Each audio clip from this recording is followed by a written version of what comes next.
Yeah. Yours always clicks off before mine does. I'm usually Yeah, like I'll let you. I have a 3 second something 3 second window about before mine. There it is. Look at that. Hey, Look at that wow. little yellow box that says live right there. How Uh, spectacular. Pretty thing. All right. Well, hello, hello, hello, ladies and gentlemen, boys and girls, animals of all varieties. Welcome to the MMAniacs podcast. Myself, Nick David, and And myself, Matt Kona, here yourself, to Matt Kona. bring you the hits and uh, from the 70s. The A sides and the B sides, we got them all. Uh, Another this, week, yeah, with no fight card at the end of it. But there was some news last week, both good and bad. Starting, of course, with the untimely death of former UFC fighter, 7-fight veteran Canadian Ryan Jimoo, who passed away after a hit and run late Sunday night in the parking lot of a nightclub. Uh, Obviously, terrible news, and more bizarre that he's the second MMA fighter within the last 2 weeks to suffer that kind of a grisly death. Uh, but I mean, you're the one that found it out to me. You sent me the story. What was your yeah, reaction? it's such a bummer of a thing, man. I mean, he seemed for everything I saw about him, the guy seemed like a really nice dude. And everything I've seen, all the people, of course, when people die, everybody posts the most flowery stuff about him. But he seemed like a guy that was a genuine guy and a happy guy and a funny guy. Um, he used to when he would win his fights, he'd do the little robot dance, and so he was kind of a silly, funny dude. But it's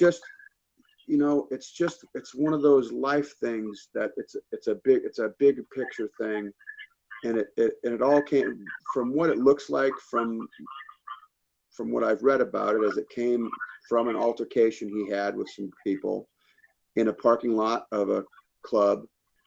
And after the altercation happened, then they ran him down, and then they took off in their car. So it's one of those bigger picture things where it's like, it really makes me step back and think about my mortality. You know, um, if someone who's that much of a badass, nobody gets out. No, anything can happen. Someone can have a gun. Someone can. It's just not worth it. It's just not fucking worth it, man. It's not worth it to get involved with, because they're just shitty people out there that have no regard for human life, and they'll run you down in a parking lot of a fucking nightclub because you told them who knows what. Who knows? Who knows what even transpired between the two of them? It could have been something as stupid as, you know, hey man, you almost hit my fucking car. Why don't you watch where you're going? And then they go fuck yourself. And then he goes, go fuck yourself. And then he's smart enough to walk away because he's a professional fighter. And he knows that if he knocks the shit out of these people, he's going to go to jail, because he's in the top 1% of the bad motherfuckers on planet. Okay. He's a former UFC fighter, but he's in that top 1% of the baddest motherfuckers. You could say that for the whole UFC roster. Everybody in their weight classes, they're going to beat up 99% of the rest of the fucking planet Earth, respectively. So it just doesn't matter. It doesn't matter how much of a badass you are. It doesn't matter how much of a bad motherfucker you are. Somebody hurdles 2 tons of steel at you and runs you down. There's no technique to beat that. there's no, you know, you're not going to overpower a fucking car. You're not going to beat up a car. So Yeah. it's just unfortunate. It's a bummer deal, man. And I'm sorry to start off the podcast with such a shitty thing, but that's pretty much the biggest news that happened this week. Yeah, And certainly outside. I'm sorry to say that I didn't hear about there was another person, another MMA fighter that was run down.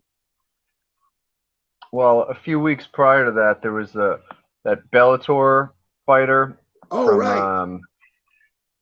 and that was a hit and run as well down in Florida. Right. Remember the Blackzilians camp? That's right. That's who right. Stefan Struve dedicated his victory at UFC Rotterdam to. So, I mean, that's just a bizarre coincidence. But I feel that any time this happens, well, not ultimately leading to death, but I feel like, I mean, it's been an age-old thing with professional wrestlers over the years, and especially with UFC fighters. They have a target on their backs when they're out in public, when they're out at bars, when they're out at clubs, because, you know, these people just want to pick up, oh, you're a tough guy, you're the ultimate fighter, I'll fuck with you. If you think you're so tough, they'll try to get a cheap shot so they can say that they got one over on a professional fighter or something. So it Well, takes. here's three things in life that most people are delusional about. One is their ability to fuck well. Two, their ability to play poker well. And three, their ability to fight. Most people are delusional about their ability to do all of those things. Everyone thinks they're good at all of them, no matter what their level. So the guy that's been in the gym for 2 weeks can think he's just as tough as the guy that's been fighting professionally for a decade. The level of confidence can be the exact same. People are just delusional. They're delusional about what they can do in a fist fight. Most people are grossly incompetent when it comes to physical combat. Yeah. Most people, or many people that think that they're good at physical combat, have been able to survive that by putting fear in people, and have subverted the having to do physical, having to be physical, having to do physical things by intimidating people. And more in this life, it's like that, because it's not, I mean, when I was a kid, when shit happened, you got into a fist fight. You got into a fist fight, and whoever won the argument. And usually when it was over, it was over. And now people stab and shoot people instead of being in a fist fight. Not that I'm advocating fist fights, but boy, I tell you, sure is quite a much better deal to have your jaw jacked than to have your brains blown out. I'd rather have to eat soup through a straw for 3 months than to not exist anymore. All right. Well. So just more morbid shit. Okay, you really put yourself out on a limb there. Oh man, wow. You'd rather be punched in the face than dead. Well, I agree. Yes. Say if I really doubt any of our listeners or viewers in the Edmonton area have any information on this, but there have been a couple of photos released. There's Mark Raimondi posted an article on MMAfighting.com of it was a black truck along with the Crime Stoppers phone number. But anyway, it's not going to be long. It won't be long, especially since there's 3 of them, and they're probably all in their 20s, and it never gets longer than a few days before one of them runs their mouth to their sister or their cousin or their brother or their neighbor or their uncle. Or they're going to run their mouth to somebody, and then that will be the end of it. Because most people aren't going to abide you running someone the fuck over for saying words to you. Well, So. Ryan Jimoo, of course, will be missed. Rest in peace. Known for making his UFC debut with a 7-second knockout of Anthony Baruch, excuse me, back in Calgary in 2012. We move on to other fighter news. There have been some announcements about some future fight cards, some changes to an existing one, or the first event after 202, which is the UFC's debut in Sioux Falls, North Dakota, South Dakota. South Dakota. Michael Chiesa has dropped out due to a back injury. Oh man, I didn't hear that. That is such a bummer. Yeah, that was such a good fight. Yeah. So that's another main event with Tony Ferguson. Now, I think they're going to try to salvage on 2 weeks' notice, but there's not an appealing fighter to go up against on short notice. So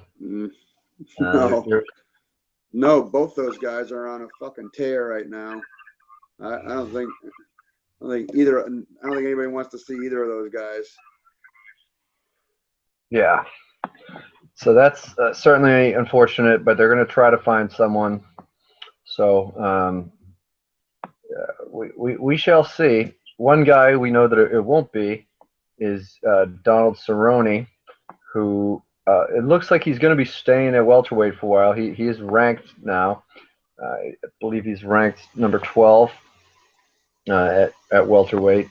And his next fight has been announced. It will be against Rick Story at UFC 202, which is headlined, of course, by the rematch between McGregor and Diaz. And another fight that is added to that card has been it was supposed to be the co-main event of the UFC and Fox in late July, and that's a fight that I know you personally were looking forward to quite a lot. Anthony Rumble Johnson against Glover Teixeira. So that's a good fight. The two biggest bangers in the light heavyweight division. It's going to be a slugfest. Yeah, so that has that will be happening then, and let's see. With there's a couple other announcements. Eric Spicely, who just got knocked out in the most recent episode of semifinals of this year's Ultimate Fighter episode, in kind of devastating fashion. He's the jiu-jitsu guy with a nautical tattoo in his neck. He's been signed to also fight on that card too in South Dakota. So as well as a new addition to the women's bantamweight, who is making her debut in Sioux Falls. So there's some, I guess, intrigue. Spicely looked good earlier in the season, did not look good in getting knocked out in his most recent fight. But he will be, let's see, who's his opponent? Sam Alvey. Smiling Sam Alvey. Yeah. Yes. Who did not waste much energy in his last fight. Right, making a quick turnaround because he can. He threw one fight he threw one punch in round one, and just kind of a baffling display of tentativeness, I guess you would say. So, yeah, we'll see if that card can be salvaged. I mean, they're making their debut. It's not really like they're going to have a great deal of fighters from the Sioux Falls area. It's not like the UFC doesn't really they don't quite do it like Bellator, which has a high amount of local fighters, at least on the undercard, to pad it to get Right. Well, that's how they get a lot of people in right. there. And that's how they get the crowds out, is by padding the undercard with local fighters. Yeah, but the UFC rolls on. Kyle Noak, no, Kyle Bochniak, excuse me, has signed on for a new fight. I think he's going to be in UFC Salt Lake City in addition to that card. And of course, the big one that we're overlooking, the one that affects us the most in a way, is it was debuted on the podcast, the new Matt Serra Jim Norton podcast.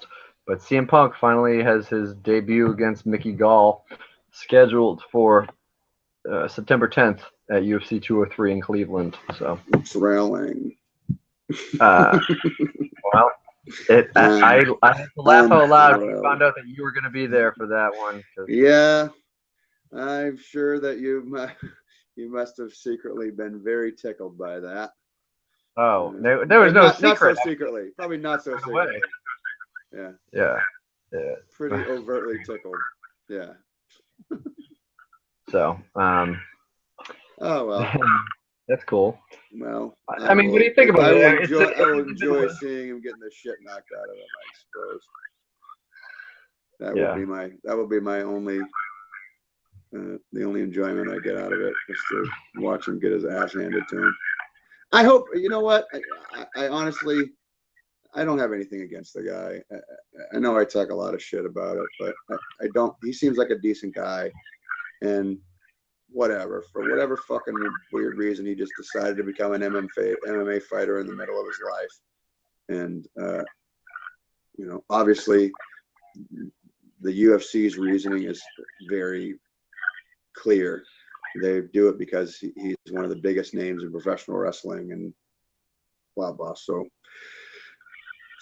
good on him. I hope he does make it a competitive fight. I don't have very high hopes for it. And he was recruited by the UFC, so it is what it is. It's just a way to grab ratings. And the crazy thing is, it was mentioned today when Mickey Gall was an in-studio guest on the MMA Hour, but the last appearance of CM Punk in the UFC was in Cleveland. Excuse me, in the WWE was in Cleveland, and now his UFC debut will be in the same arena in Cleveland. So a little bizarre. So there you go, conspiracy theorists. Enjoy that nugget. Yeah. See what you can put together with that. See what kind of dots you can, what kind of beautiful mind wall montage string mess you can make of that. Yeah. But with the kind of a shakeup to the Fox card on July 23rd, the co-main event, which is no longer going to be Rumble Johnson versus Teixeira, will now be the return of Gilbert Melendez going up against Edson Barboza in what should be a very exciting, very violent, striking matchup. You would hope. That's a good fight. That's a really good fight. And also the return of UFC strawweight Felice Herrig coming up against Kaylin Curran. And that, of course, is main evented by Holly Holm versus Valentina Shevchenko. So, I mean, there's still a lot of good fights coming up. And the Kyle Bochniak fight I mentioned before, he's going up. That's going to be for the Vancouver Fox card, Fox 21. Did they say who was fighting? Yeah, it's the Ultimate Fighter Latin America winner. um, Enrique Barzola, one that wore Okay. the spin doctors type of hat. So All right. So that's a quite a step up in competition for Bochniak, yeah, um, who we got to see fight at CES 2 weeks before making his UFC debut. against previous guest Charles Rosa, friend of the show. Yes, that is correct. So now he's 6-1 as a professional, making his second fight in the UFC. But he is an exciting fighter, so I'm glad to see him in there and it on a big platform like free TV, Big Fox. So that card, of course, will I think it's tentatively the main event unless they get a big Canadian stepping up in there, but scheduled at this point to be Anthony Pettis versus Charles Oliveira, and the undercard features. That's a great fight. Yeah, that's the featherweight debut of Anthony Pettis as well. All So right. Oh, good. that's worth. Well, man, I really, I'm a big Pettis fan, but I've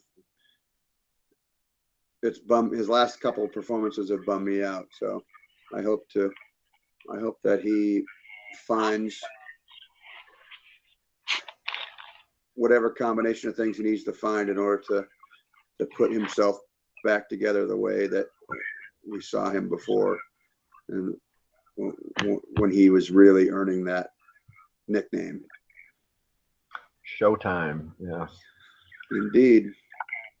He's gone from the cover of the Wheaties box to the side of the milk carton. Where are they now? hasn't Yeah. quite gotten to where are they now yet, But where are they now in the win column? This guy was so yeah, dominant, and I mean the yeah, shine came as soon yeah. as He was the Dos first Anjos. UFC fighter ever on the Wheaties box. That's a big fucking deal. That's huge. Of course, yeah. So But Dos Anjos shattered his orbital with the one punch, and then just went on to ragdoll him for 5 rounds. After that, he took a lot of time off, restructured his training camp with Duke Rufus to try to focus just on him. And then Alvarez, who was facing Dos Anjos on July 7th, kind of just came up and he had a game plan, which was just to grind Pettis up against the fence and yeah, he try to wrestle him. did that smash mouth wrestling and just just grinded him out. Yeah. And then, of course, against Barboza, he just didn't really have any answer to the strikes. It was Barboza looked at his best and sort of won a sound decision. So now he's dropping featherweight, trying to hopefully use that speed advantage, being the bigger fighter.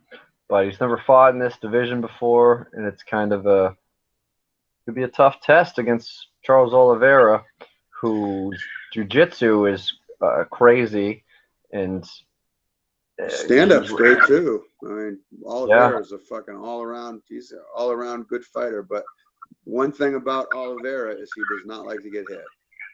yeah, He, as soon as you tag him one time in the head, all of a sudden he starts turning his head away from you. He starts turning away from the fight once he gets tagged a couple of times. So I'm a big fan of his, but that's the one knock on him that I've noticed is that he gets hit a couple of times. He's not into it. It reminds me of Brock Lesnar in that sense, where Brock, as soon as Brock gets hit a couple of times, he starts turning away from the fight. He's not as into it, and that comes from both of their backgrounds are not as much in getting hit. Oliveira's background is more in jiu-jitsu, and Lesnar's background is in the highest level amateur wrestling, and then of course professional wrestling where he's not really getting hit. So once you start getting hit when you're not used to getting hit all the time, it's yeah. can help Oliveira, put the brakes on right away. right. Oliveira also has had issues with making weight in the past too, so hopefully he's got that those days are behind him. But Well, that might have been a strategic move on the UFC's part to give Pettis an easy cut if they expected Oliveira to come in and not make weight. yeah, I mean, who knows? Maybe they'll do a catch weight 150, but or he'll just get 20% of his fight purse. It seems a lot easier. It seems like a lot easier now. I'm so happy to see this the rule implementation where they're weighing first thing in the morning, and then they have the whole day to rehydrate and get back up to snuff. I think that's a brilliant rule change, and I think it's really going to be beneficial for the fighters. Right, but it isn't a full fighter. I don't know how you'd say countrywide thing yet. They've got it. It's going to be that way for International Fight Week. I mean, there's no real reason for it not to be, but it still does vary based on commissions. So when who knows, maybe they'll. I think they can probably successfully convince the South Dakota Athletic Commission, if one exists, to take this on, and hopefully it just becomes across the board. But worth noting that it's still not completely across the board. The UFC wants to institute it, but they still are at the mercy of their own athletic commissions, or the ones that they deal with state by state at least. So hopefully common sense will prevail, because so far through two UFC events and a couple of Bellator events, it has of course been resoundingly appreciated by the fighters, who say that the fights will be better, of a higher variety, a higher quality, now that they've got a variety of different ways just to come in healthier. And of course, that's the biggest one. So, I mean, I think it affects your psychology when you have to get across the stage from that guy that you're about to do physical battle with, and you're at your physical worst. You're at that, because some of these guys get to their breaking point to make that fucking weight. You see guys that look just sunken and gaunt and not healthy. And so it's nice to see those guys coming in 5 hours after they've actually weighed in, and seeing them replenished and their face structure back to a more normal face structure, and then they could stand across from that guy and feel that confidence. Yeah, the difference is very noticeable if you watch the last two weigh-in shows from 199 and from Ottawa. I mean, they still keep the pageantry of the 4 p.m. weigh-ins and stepping on the scale and all that, even though right, that's a weird thing. That's a strange thing that they have them step on the scale and act like they're reading it. That's a weird thing when you know it's not a thing. That's such a funny thing. I don't get that. It's pageantry. But it's a much lighter. It makes for a much lighter. Everyone seems way more jovial. Everyone seems. You mean much heavier? You mean much heavier? Well, sure. There. Sure. That was the joke. Okay. Good. Great.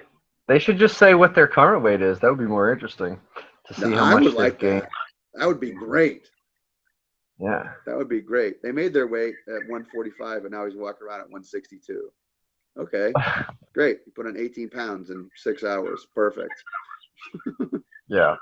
If you want a good indication of although he hasn't been through it, on the most recent episode of the MMA Report podcast with John Pollock, there's an extensive interview with Johnny Hendricks about how he's approaching the new weight cut. Of course, he went through a notable missing weight, kidney stone issue, which scrapped his fight with Tyron Woodley, which was supposed to be on the Cormier Gustafson card a few months ago. And yeah, he claims that he's one of those guys that he looks bad on weigh-in. He's one of those guys that looks so fucking just sunk. It's just cheeks are just sunken in. It's just his face looks like Skeletor. You know, he's one of those guys like him. McGregor's another one. His face just looks like Skeletor on the day of the weigh-ins. You know. Yeah, and that's just. I mean, he's one of those guys where if you were to fight at his natural weight, he would be fighting at heavyweight. So that is kind of insane if you think of Johnny Hendricks fighting at heavyweight. Hendricks, yeah, because he walks around. No, he walks around over 205. So wow. So technically, that would be. I mean, yeah, on the low end of heavyweight, but still. Speaking of heavyweights, let's just before we get this lost in the shuffle. I know you weren't able to watch the full card. I watched most of it, but Bellator Dynamite 2, which was a little bit different than their first one, which of course was that was the one that was headlined by. Correct me if I'm wrong. That was the Kimbo Slice Ken Shamrock fight in St. Louis. And yeah, that was the one that went back and forth between kickboxing matches and MMA matches. Yes. Yeah. It was Glory Kickboxing then, but Glory is, of course, is no longer on Spike. So they had just Bellator's new kickboxing thing, with mostly Bellator fighters just kickboxing each other. And but Matt Mitrione started the card off with his Bellator debut, and wow, what a comeback! Yeah, he got fucking dropped, man. That dude dropped the ball because he had Mitrione was out. He just didn't do the right. He just took a wrong path. He took a wrong path getting down on the ground with him. He should have stood up and made him stand up on goofy legs and then plastered him a few more times because he was, by all intents and purposes, out. So what a comeback. You know, all hats off to Mitrione for toughing it out and coming back from that. Carl Semenatuapa ended up and getting knocked out. I mean, Mitrione had to wrestle his way up from the bottom. I mean, the ground is not where Carl was strongest, and Mitrione, as disoriented and completely rocked as he was, really credit to Mitrione for being able to wrestle his way to get up. Yeah, because that's not his strong point either. But you know, when you've got somebody, I mean, that's an experience thing. That's an experience thing. If that happened with, you know, Chuck Liddell Liddell's going to stay. He's not going to jump on top of him and try and pound him out. He's going to stand up and wait for the guy to stand up. If the guy can't stand up, then he's out. And he's out, and then the fight's over. As soon as he stands up, he's going to tag him 6, 8, 10 more times and put him out. But you know, that's just an experience thing, and it's a lesson that dude, that Carl last name redacted because I can't pronounce it. All right. Bless you. Yeah, thank you.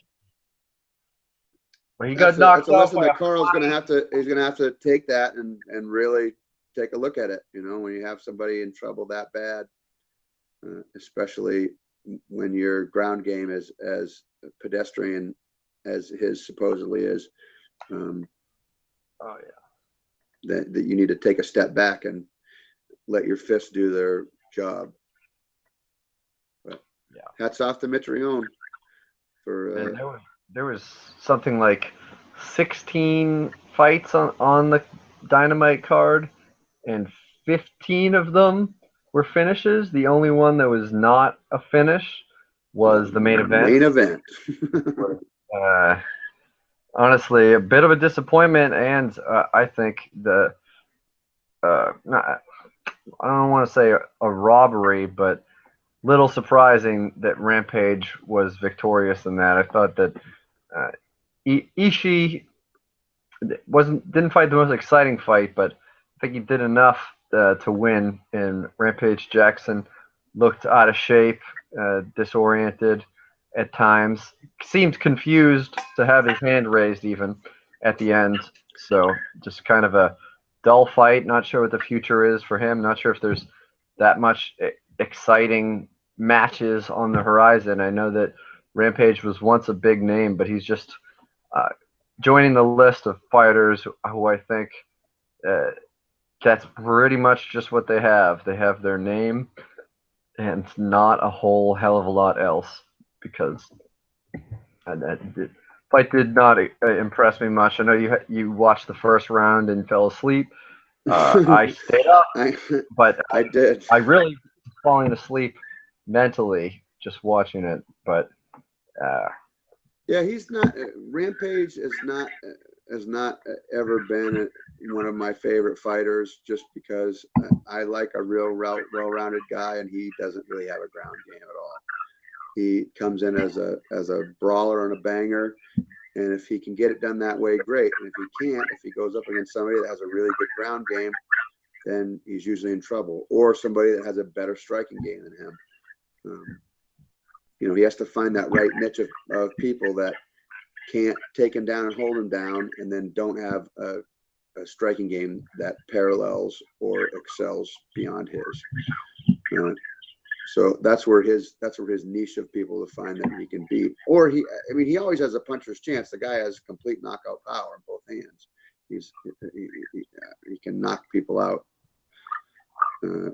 That goes without saying, but he's just not. It's just when he came over from Pride, I saw all his Pride fights, and I was not excited. He was one of the guys that I was not excited to see come over into the UFC. There were a few guys that I wasn't excited to see come over from Pride, and some of them I was wrong. Mark Hunt, I was not excited to see come over from Pride at all, and fucking A, I was wrong. Mark Hunt, God love him.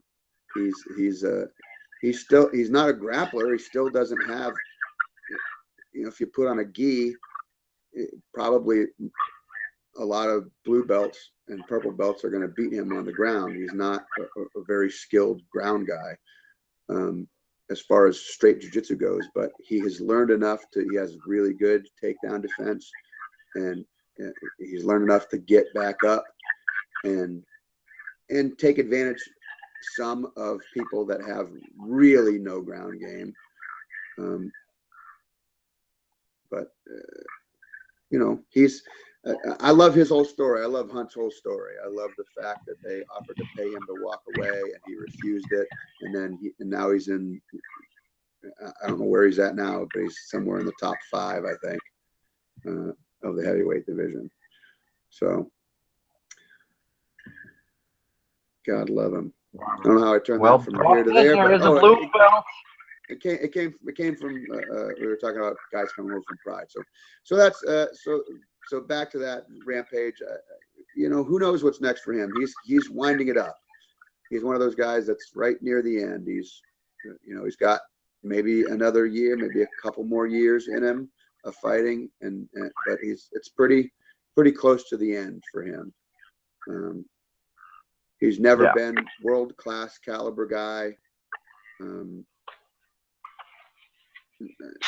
He's never been somebody who really seemed like he would be a world champion.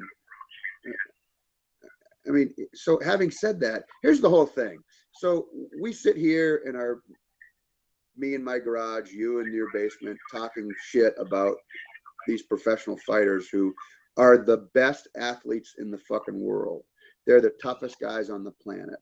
So everybody in the UFC, pretty much everybody in Bellator, they can beat 99% of the rest of the world up. They're the toughest guys. They train all the time. So when I say shit like that, it's just my opinion. It's just how I feel about things. I can't take anything away from any of these fighters that are in the gym, that are fucking putting their life on the line, that are sweating and bleeding and putting their heart into this thing that they love and this thing that puts food on their table. So I never mean any ill will towards anybody.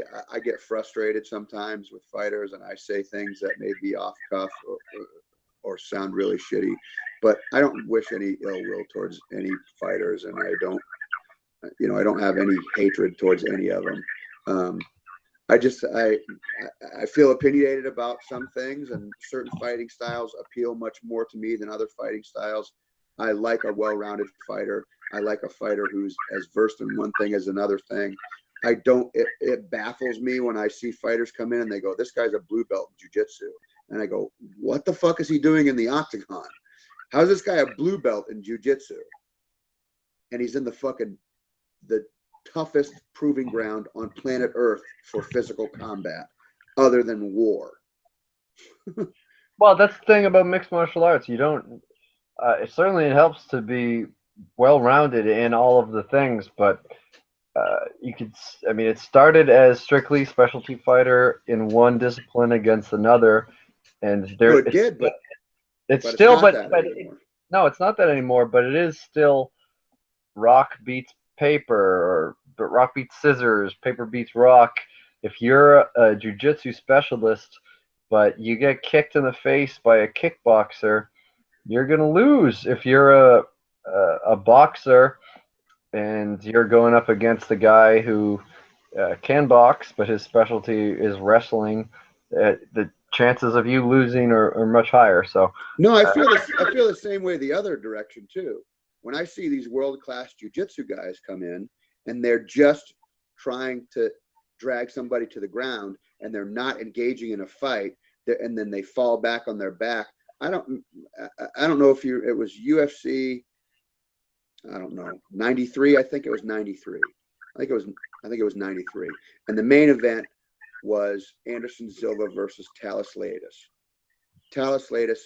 world-class jiu-jitsu guy. Not great stand-up, although it's gotten much better in the last like 2-3 years. Really has gotten better. But this was 93, and it was probably 6 years ago. And he spent 5 rounds lying on his back.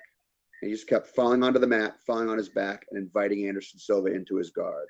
And it's like, that's not a fight. That's not a fight. That's not a fight. No. You need to engage in the fight. So it goes both ways for me. If you can't stand with somebody enough to put those combinations together and get them to be worried about this overhand right, and while they're worried about that overhand right, you get up underneath them and double leg them, you know. And that's another thing that bothers me is really high-level jiu-jitsu guys that don't have takedowns. It's like, if you don't have takedowns and you're up against the guy who has good takedown defense and better striking than you, you're basically fucked. Unless he chooses to unless he hits you once and you go down and then he hops on top of you and you have an opportunity working from the bottom. But it goes both ways. It bothers me both ways. It bothers me when I see somebody who's only really disciplined in one thing. Like, you get guys that are just super, super good at one thing and not another, and that's not what the current state of mixed martial arts is. That's one of the things that I loved about the UFC when it first started. And it's one of the things that was constantly a topic of conversation, because I'm a lifelong martial artist. I started doing martial arts when I was, I don't know, 8 years old, 7 years old. I started doing Kempo karate, and I did Tansudo, and then I wrestled all through junior high and high school, and blah, blah, blah, blah, whatever. I've always been involved in martial arts in one way or another, and it's always been a topic of conversation between me and my friends. And we've always talked about what would happen if a kung fu guy and a wrestler fought. What would happen if a karate guy and a Pensock Salak guy would fight? So when the UFC first came on and it was these singular disciplines, it was the most exciting thing I'd ever seen in my whole fucking life. I couldn't believe that it was a thing that was actually happening. It was like a fucking dream. I was like, oh my God, it's a boxer versus a fucking sumo guy, and a kickboxer versus a jiu-jitsu guy, and a judo guy versus a kung fu guy, and holy shit. So that was one of the things that really excited me about it, but the game has evolved. And in order for you to be competitive at this thing, all the questions are answered. There's no one thing always beats out another thing. There isn't. It's the guy that's the most well-rounded. I mean, there's an argument that.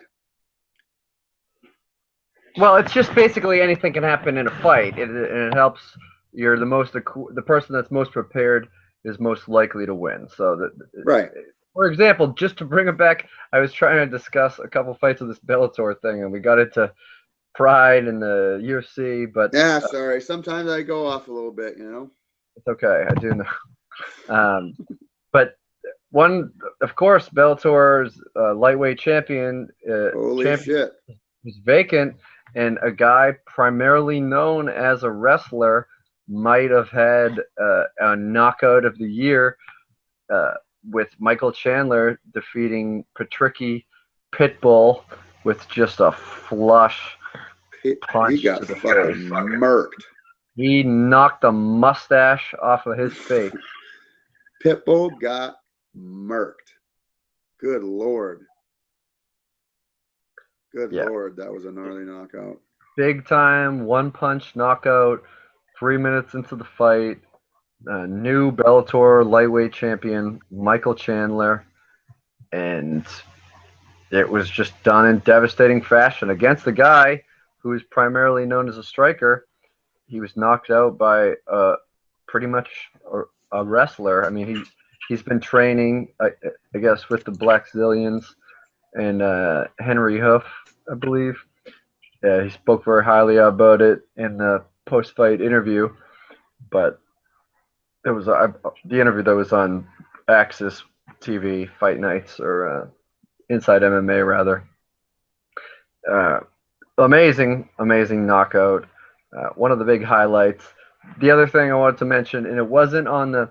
So for those of you who missed it, you can go to Bellator.spike.com and watch videos of all the fights from the evening. That's such a good thing. That's such a good deal. I'm so glad that they've done that for people that either don't have cable or can't watch it in time or don't have DVRs. I'm very happy that they're doing that for folks. Yeah, it's a very it makes a lot of sense, and they put including the kickboxing parts of the card in there as well, and there's and most of the kickboxers are mixed martial artists that are which is kind of the opposite of what we were saying before, because they can only operate in this one skill set, and they can't follow a guy to the ground, or they can't shoot in on a double. But there was a rematch of a Bellator fight featuring Joe Schilling versus Hisaki Kato, and I'll just leave it at that. Very exciting fight, very worth your time to go back and watch that. As well as Raymond Daniels. Didn't Hisaki Kato knock him out the first time? He did. He knocked out Joe Schilling the first fight. It was an MMA fight, right? Right. In the Bellator cage. Right. In the Bellator cage, he knocked him out cold, right? Right. Yeah. With pretty brutal. And sorry, not to cut you off. I meant to mention this before when we were talking about Rampage. Was it Hitoshi Ishii?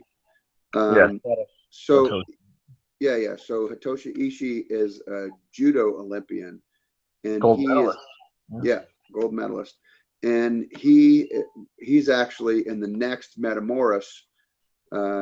If for those of you that listen to the Gonzaga interview, he's supposed to be fighting Gonzaga in the next Metamoris in a straight grappling match.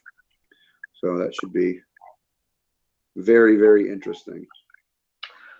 Yeah, and that's another thing that we also skipped over as it relates to the Bellator card.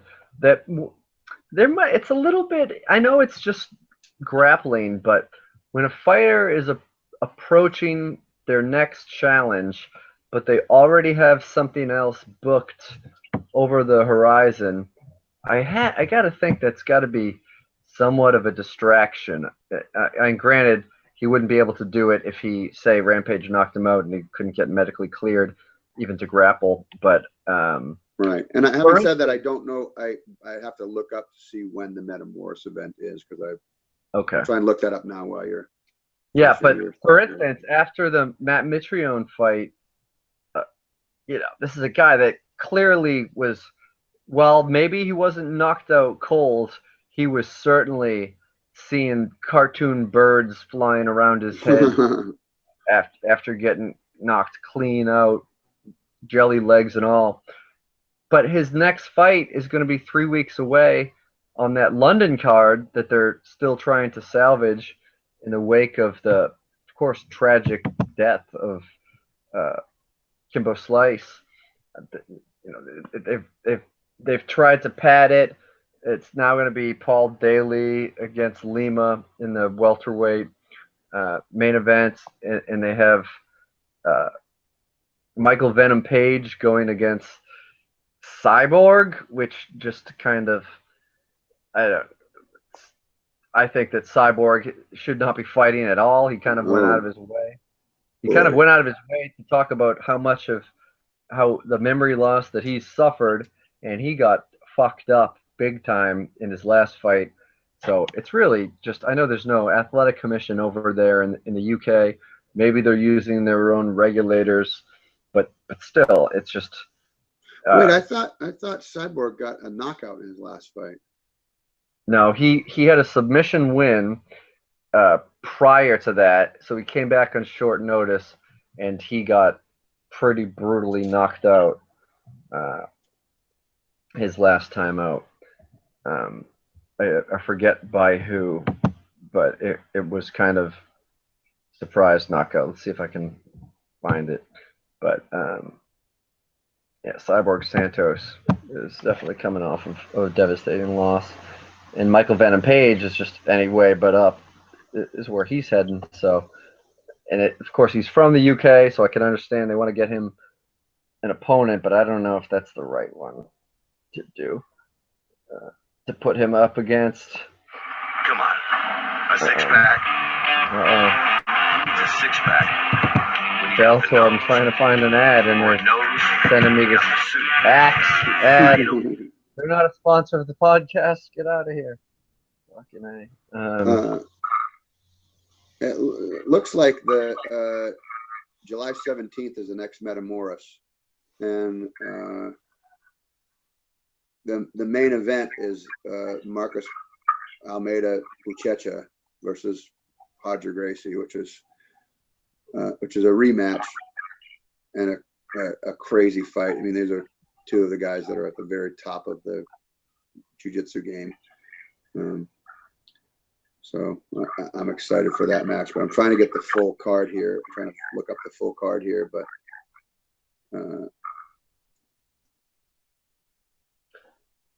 yeah. But anyway, the thing that supposedly, I'm saying is that it was a little bit weird to have a guy who was just nearly knocked out. They announced his next fight while he was in the cage before they could do any medical examinations on him or whatever. Uh, for in terms of Matt Mitrione and his next opponent, I know that they want to have. Yeah, it was.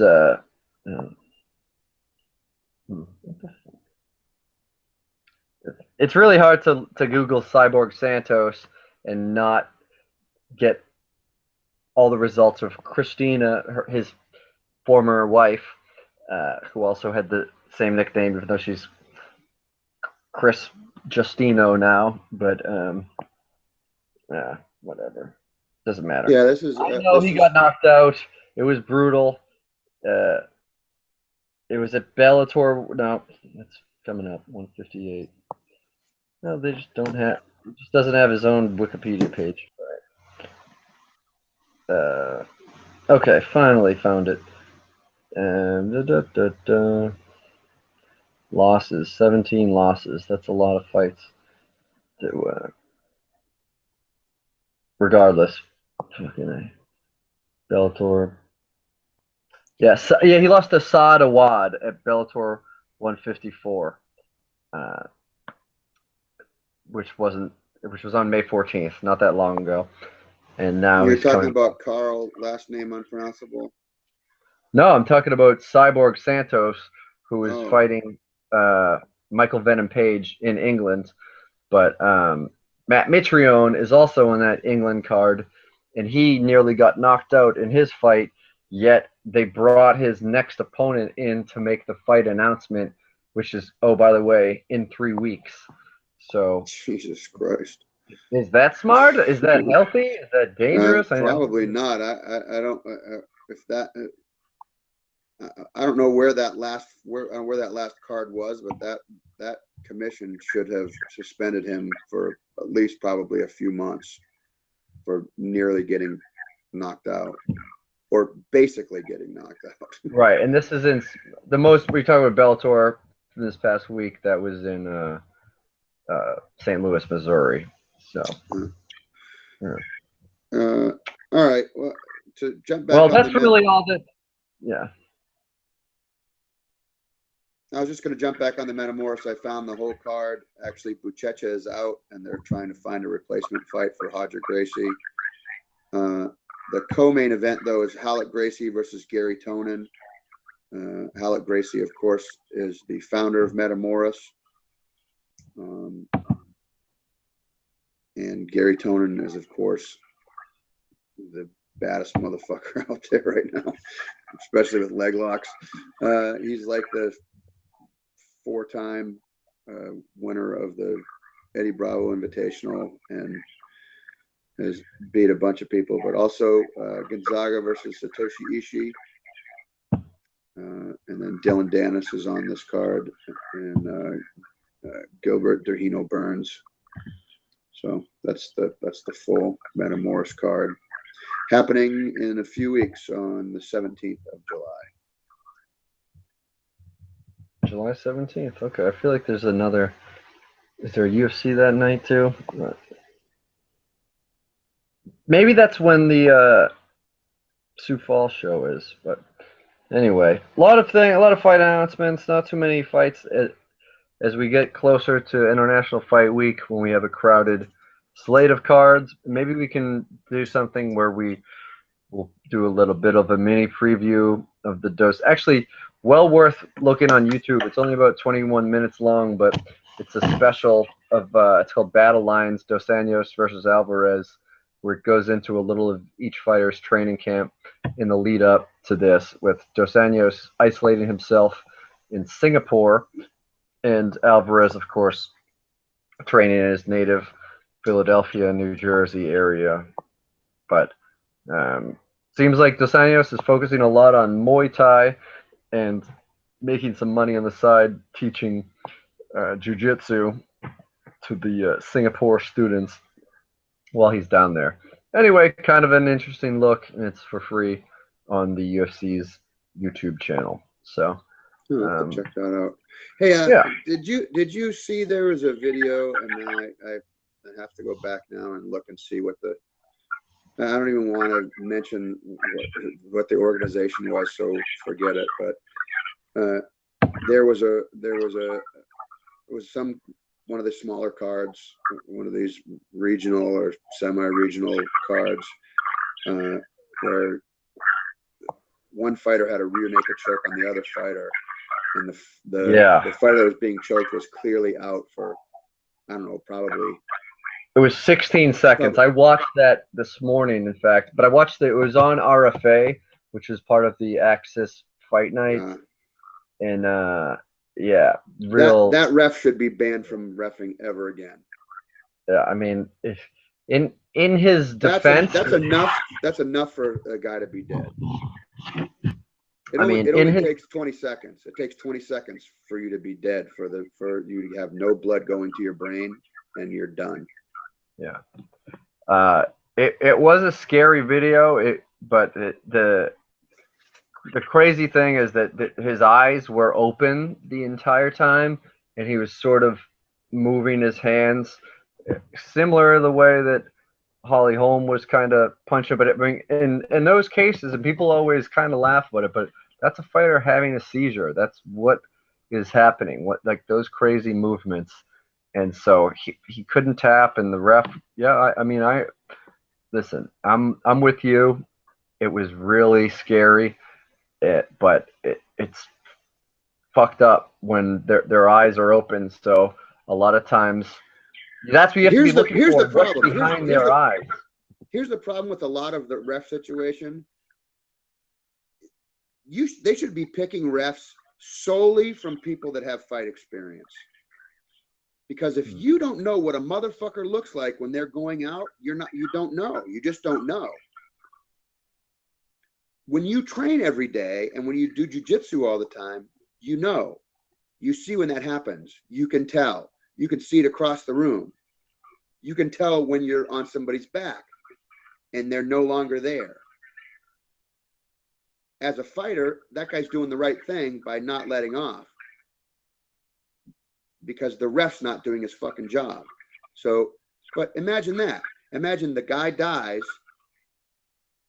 That fighter has to deal with that the rest of his fucking life. I murdered a guy unintentionally by choking him until he was no longer alive.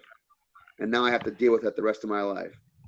And this guy's got a mother and a father and a, who knows, wife and kids and who the fuck knows what. And now that guy's gone because this dipshit ref, they hired some guy who took some 2-week course and all of a sudden he's a fucking MMA ref. Well, I mean, I think it's very important for judges and for refs to be picked from pools of people that have experience fighting and have experience training and know what it's like and know what these things mean. well, that's one of many things that can go back to having a countrywide commission, because I don't know what state it was being broadcast from. I only saw some of the RFA fight card, but there has to be a main governing body, and maybe that's something that is being talked about in terms of to bring it around in a crazy way. Um, one of the most outspoken fighters about a fighter union and about progressing the sport in a lot of these ways was Ryan Jimoo, and he it's scary, and I don't want to say one had to do with the other, but who knows? And now there's the Ali Act, and well, that's something that conspiracy theorists really can work with there, because you're right that who knows, dude. I don't know. There's a lot of hinky shit that happens in mixed martial arts that I just go, wow, that's really weird. That's really weird. Because I'll tell you, this is a far out example. It's a totally far out example, but the fight originally was supposed to be Miesha Tate versus Ronda Rousey, and then they chose to have Holly Holm do it instead because they didn't think they were going to get the numbers. They'd seen that fight twice before. Nobody was interested in seeing that fight, and then Holly Holm knocks her out, and then Holly Holm gets submitted by Miesha Tate, and now Miesha Tate's the champion. And then if she hangs onto that belt for a little while, and then Rousey comes back, that fight has legs. The return of Ronda Rousey fighting for the title against Miesha Tate is a way bigger fucking paycheck than Ronda Rousey as the champion fighting Miesha Tate for the first time. It's just a thing that it doesn't mean anything. It doesn't mean anything, and there's no proof of anything. It's just one of those things I go, wow, that's just kind of weird, kind of strange. It's a strange thing. But anyway, I think That's an unrelated conspiracy, nothing to do with athletic commissions, but hopefully that fight happens. Well, let me give you an example. I'm gonna give you an example. This is a related example. It's a related example. To hiring refs that have knowledge. If you go to an IBJJF tournament, that's the biggest, that's the governing body of jiu-jitsu. If you go to IBJJF tournament, all of the refs are black belts. All of them. That means they've all been training for decades. Mm-hmm. There's nobody there that's not an expert at jiu-jitsu. So, yeah, I just think that there needs to be a state, countrywide commission, and if they go to another country that doesn't have it, such as Australia or Brazil, they have to agree to bring their commission with them. And I know that UFC ends up becoming the governing body when they go to a place, but still, we've seen it time after time. I mean, even here in Boston, there was that Matt Mitrione situation was badly mishandled by a local Massachusetts referee who happened to be the owner of a regional promotion and happened to be friends with Mitrione's opponent, Travis Brown. And if you look at the farce of Fedor Emelianenko's fight at EFN 50, he is the chairman of the Russian Mixed Martial Art Federation that appointed the referee. Jesus fucking Christ. And so, like, it's such a hokey fucking mess, man. God damn. So like and you're right. There are people's lives at stake if referees aren't properly trained. If they're not adequately trained, things can go bad, and things will go bad, and something has to give. And it's just one of those things. The sport's only 23 years old or 27 years old now. Mixed martial arts, officially in an official capacity, things are still evolving, and we're gonna probably look back in 5 years and say, I can't believe it was like this. Why? Look at the weight cutting thing. I mentioned earlier that it's not statewide. First, earlier this year, it still wasn't legal in 50 states, and now it is. And so there's still a lot of room to grow. It feels like it's progressed a lot. I'm also an advocate for fighters having a union. You know, if the fighters had a union, that Reebok deal would have never fucking flown. Would have never flown if the fighters had a union. If the fighters had a union, it would have been, nope, you toe the party line. If you want to slap these fucking silly costumes on us, we're all walking. Good luck putting a card together with whatever second-rate fighters you're going to find to replace the entire UFC roster. But there needs to be a fighters union. Yeah. Well, hopefully there is some progress made by the next episode that we have together. But until then, thanks for listening. Follow us on Thanks all for listening to our Debbie Downer episode. I think it was more bookended by tragedy and the possibilities of tragedy, but I'm optimistic.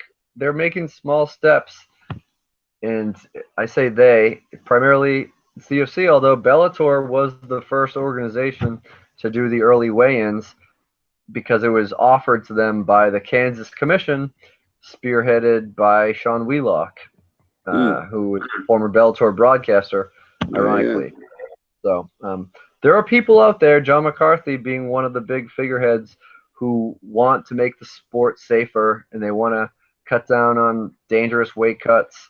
They want to cut down on fighters getting back in the cage too soon. There's people doing big-time studies about brain trauma and it's what's it called, CTS, or the effects that it has. So there are people that want there to be progress to be made. It may be a slow road, but I hope that without any tragedies being a way to make it faster. I hope they can do it without anything terrible happening to any current fighters as a result of mistakes that could have easily been avoided within the cage or in the lead up to a fight. But that remains to be seen. I think so. We're not ending on a downer note. We're on an optimistic note. I wish I could. I wish I could title. I wish I could make the title of this episode. Mwah, mwah. Okay. Well, that could be the title of this episode. well, it doesn't have to be. Okay, Nick. Well, thanks for tuning in, talking to me, whatever. Wrapping it up. Good All night, right, brother. It was good talking to you. And thanks for I'll talk to listening, you everybody. soon. I don't know what do you have plans for 200 yet? Well, I'm gonna be watching it at my house. I have some people coming over. Okay. The days before, I'm working. Well, I have a show on Thursday, so I'll be probably watching the Fight Pass event on tape delay when I get home, and then Friday I'll probably watch the Ultimate. People are welcome to come over for the Ultimate Fighter finale. I don't know how likely that will be, but I shall certainly be tuned in for that as well. So lots to get to. Next week is a busy time. So happy 4th of July, everyone.